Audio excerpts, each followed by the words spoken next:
Oi, boa noite. Mais uma vez estamos aqui juntos, buscando a palavra de Deus, buscando o entendimento da palavra de Deus para a nossa vida, procurando crescer um pouquinho mais, né? Naquilo que Deus tem para nós. Então eu quero desejar a vocês uma boa noite realmente, um bom culto e que possamos ter um passo adiante ao conhecimento e também na aplicação da palavra de Deus. Eu tenho a dizer para vocês a respeito do João capítulo 10, que é o que nós vamos ver hoje, de 1 a 18. João 10, de 1 a 18. É um trecho bastante conhecido, denominado como Jesus, o Bom Pastor. Só que antes disso eu queria lembrar um pouquinho a respeito do capítulo 9, porque é uma coisa que está ligada com a outra. Ou seja, existe uma conexão do capítulo 10 com o capítulo 9. Então é importante voltar um pouquinho para a gente entender essa conexão. No capítulo 9, a gente viu três partes, né? Uma delas, a primeira mensagem falou-se sobre um milagre surpreendente. Milagre esse que Jesus faz a cura de um cego de nascença e a gente vê lá que o cego declara que nunca se viu alguém curar um cego de nascença como ele foi curado. Aí a segunda parte foi a questão do testemunho desse ex-cego, então. No primeiro ele era cego, depois ele passou a ser um ex-cego. E ele dá um testemunho, esse afirmando, né, que nunca se viu isso acontecer. E então aquele homem, se pecador ou não, ele não sabia, ele só sabe que ele obedeceu, foi lá, se lavou e voltou enxergando. Então ele declara, se é pecador ou não eu não sei, mas eu sei que eu estou enxergando. E a terceira parte seria, poderíamos chamar de uma declaração surpreendente, da qual Tisa trabalhou muito bem, apresentando para nós essa última parte, concluindo, né, Jesus se apresentando para o ex-cego como o Filho de Deus e trouxe o Filho de Deus a crer. Até porque a gente se lembrar no verso de número 34 do capítulo 9, a gente vê, mas eles retrucaram, tu és nascido todo em pecado e nos ensina a nós, e o expulsaram. Ou seja, essa palavra, o expulsaram, é que trouxe dentro de Jesus toda a conexão para o capítulo número 10. A partir desse momento é que Jesus então resolve, e se mostra dessa forma para nós. Então, olhando para o capítulo número 10 agora, Jesus o bom pastor, ele diz lá, em verdade vos digo, o que não entra pela porta no aprisco das ovelhas, mas sobe por outra parte, esse é o ladrão e salteador. Tá. Aquele, porém, que entra pela porta, esse é o pastor das ovelhas. Para que este o porteiro abre, as ovelhas entram, ouvem a sua voz. Para esse o porteiro abre, as ovelhas ouvem a sua voz, ele chama pelo nome as suas próprias ovelhas e a conduz para fora.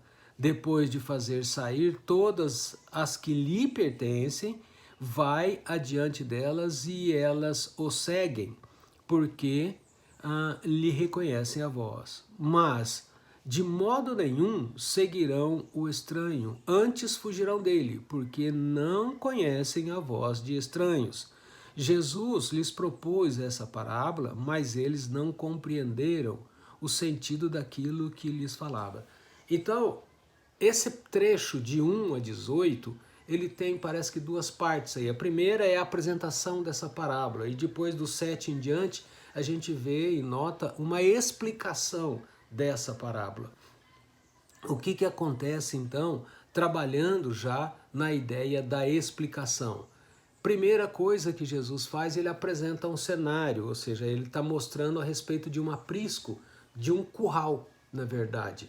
E só para lembrar um pouquinho de algo já bastante conhecido, esse curral, no tempo passado, era um curral grande, onde várias famílias ali, tipo, depositavam de tardezinha ou guardavam de tardezinha as suas ovelhas.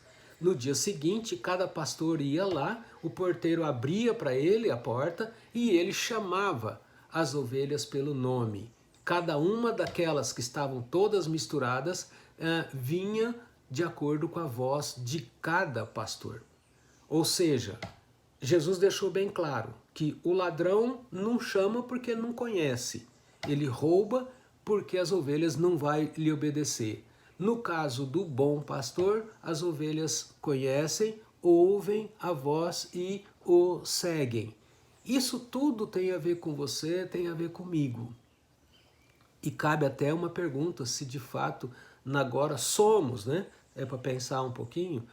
Poderíamos declarar que somos uma ovelha de Jesus Cristo, que em meio, ou seja, misturado com o mundo, solto, como estamos hoje em relação a essa pandemia, não podemos não estar juntos, aglomerados, né, agrupados em si, poderíamos dizer que somos de fato ovelhas de Jesus ou estamos debandando?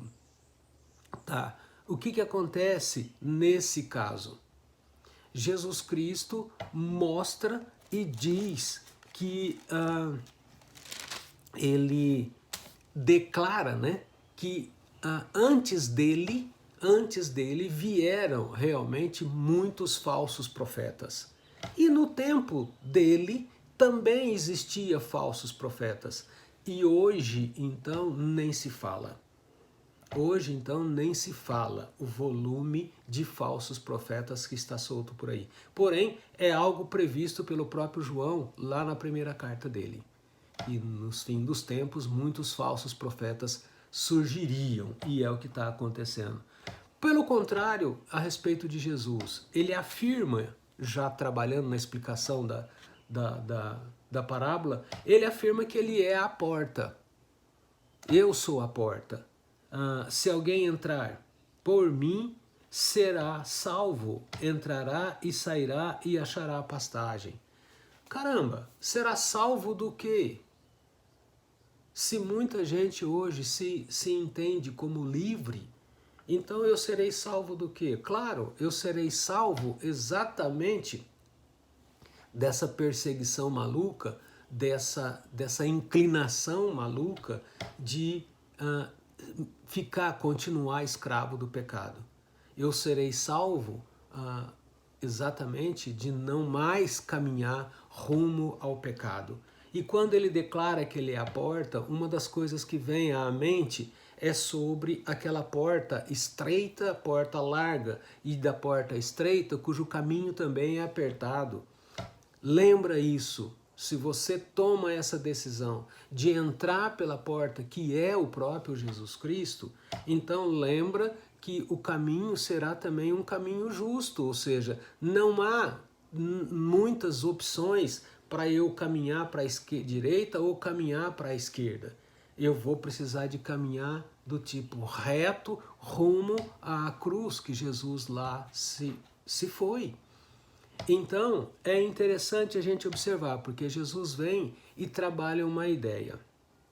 O ladrão em si, da qual já está citado, ele vem para roubar e para matar, que é o que ele faria com as ovelhas. Ele pula o muro, ou pula a cerca, ou até mesmo prende lá o porteiro e faz o roubo que ele tem que fazer à vontade, mas a ideia dele é matar as ovelhas, ou vender, ou fazer algo que não é o que Jesus faria. Então, quando Jesus diz que o ladrão veio para roubar e matar, ele faz um paralelo ao contrário. ele diz que ele não, ele veio para dar vida e dar vida abundante às suas ovelhas.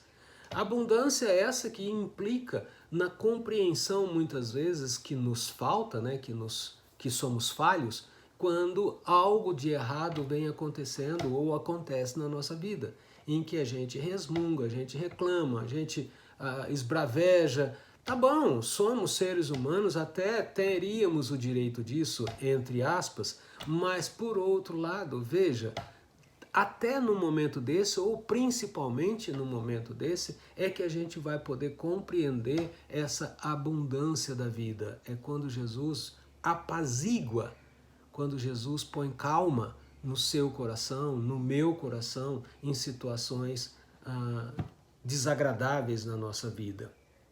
Ótimo. Ele diz, por outro lado, ao contrário do que ele faz. Aqueles que entram para roubar, aqueles que entram para destruir, considerados mercenários, eles são, ou melhor, fazem o que sabem fazer bem feito, que é de fato vender, que é de fato matar, ou até mesmo se consegue roubar algumas, na hora de determinado perigo eles as abandonam, né? E fogem para salvar a sua vida, deixando então as ovelhas aí. Veja, não é muito diferente do que hoje está acontecendo. A gente vê alguns figurados pastores não interessados o mínimo sequer pela vida desse ou daquele ser humano, mas interessados principalmente e basicamente na questão financeira. Então, prega aquilo que agrada o ouvido da pessoa, prega aquilo que satisfaz a pessoa em si, que enche o ego da pessoa, porém, veja, visando o recebimento no final do mês. O que acontece quando existe todo esse agrado, toda essa coisa de trazer as pessoas para junto de si e não de Jesus Cristo, é que cada vez mais esses pastores conseguem distanciar as pessoas de Jesus Cristo. É isso que é o mercenário, é isso que faz o ladrão. Ele faz aquilo que sabe fazer, ele busca o que ele sabe fazer bem feito, é buscar os seus interesses e não o interesse de Jesus pela vida das pessoas. Então, é bom que a gente tome cuidado naquilo que ouve, seja pelo rádio, seja para a TV, seja de qualquer maneira, mas tome cuidado ao que você ouve, saber se a pessoa está falando algo que somente te agrada ou falando algo que realmente te conduz para o verdadeiro bom pastor que é Jesus Cristo. A gente vê também Jesus trabalhando uma ideia de que ele é o bom pastor porque ele conhece as ovelhas, porque ele as chama pelo nome. Cada um de nós que fomos registrados no livro da vida, tem lá escrito o nosso nome e Jesus nos chama por ele. Ele é o bom pastor porque as ovelhas dele conseguem ouvir a voz dele. Não sendo ovelha, não vai conseguir ouvir a voz de Jesus Cristo. Ele é o bom pastor porque, olha que comparação maravilhosa essa aí no verso de número 15. Assim como o Pai me conhece, a mim, Jesus falando, eu o conheço, o Pai, dou a minha vida pelas minhas ovelhas. Olha que comparação maravilhosa. Ele e o Pai andam em comum acordo o suficiente para Jesus Cristo entregar a vida dele a favor das ovelhas dele, que não é assim que o mercenário faz.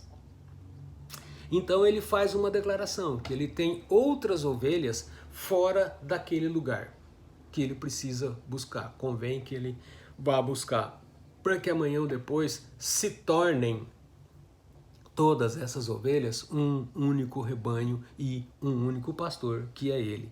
Então ele fala de uma maneira muito assim, dando a você uma segurança, dando a mim uma segurança, dizendo que por isso o Pai me ama, porque eu dou a minha vida para a reassumir, ou seja, ele tem a autoridade vinda de Deus, o Pai, para entregar a vida dele e reassumir numa forma espiritual. Essa forma de reassumir é o que lhe concede, é o que me concede a vida eterna. É nesse ponto que ele diz lá em cima, no verso número 9, entra pela porta e serás salvo. É exatamente porque Jesus teve a condição de reassumir a vida. E, por o outro lado, uma garantia também que você e eu temos no verso então de número 18, é que ninguém tira a vida dele. Pelo contrário, ele entrega ou entregou, né, a vida dele de uma maneira espontaneamente. Então veja, temos algumas bênçãos e fortes por ter Jesus Cristo. E eu quero concluir exatamente com elas. A primeira bênção que tem é que Jesus espontaneamente fez isso, deu a vida dele pela a sua ovelha. A segunda bênção é que Jesus mostra como bom pastor que não foge quando vê o perigo. Ele permanece protegendo as suas ovelhas. A terceira bênção é que Jesus conhece as suas ovelhas e elas também o conhecem. A quarta bênção que temos através de Jesus Cristo é que Jesus é conhecido pelo Pai, que também o conhece, ou seja, há um relacionamento íntimo entre Jesus e o Pai. A quinta bênção que eu vejo é que Jesus tem o objetivo de aumentar o seu rebanho, tornando-se um rebanho só. Aí depois vem a sexta bênção, dizendo que Jesus Cristo é amado pelo Pai, porque ele dá a sua vida pelas ovelhas e ele pode retomar de volta. A última bênção que é possível ver nesse trecho, deve ter mais, mas o que eu consegui também ver é que Jesus Cristo mostra que mesmo diante, ou seja, mesmo diante a incredulidade de muitos, hoje em dia a gente vê isso, alguns reconhecem Jesus como divino. Ainda há os que creem em Jesus, por isso é que nós não podemos deixar de falar desse Jesus. Por isso que nós não podemos deixar de viver esse Jesus. Errando ou não, mas precisamos de ir adiante. Somos ainda pecadores, necessitamos do perdão de Deus, é claro, necessitamos de uns aos outros para nos apoiar e nos fortificar, mas precisamos sair do nosso contexto, ou seja, sair do aprisco, né, da prisão ali, do curral, e levar o nome de Jesus adiante. Que assim seja com a graça de Deus. Obrigado, Senhor, por esse dia, obrigado pela felicidade que é poder ter o Senhor Jesus, poder ter essa alegria gostosa de participar da Tua Palavra, de ter a Sua Palavra. E eu gostaria agora de conduzir vocês para um momento muito agradável, muito feliz, que é o momento da ceia. Eu vou encerrar esse vídeo e vou abrir um outro pequenininho com relação à ceia, tá bem? Então aguentem aí que eu já volto com o momento da ceia.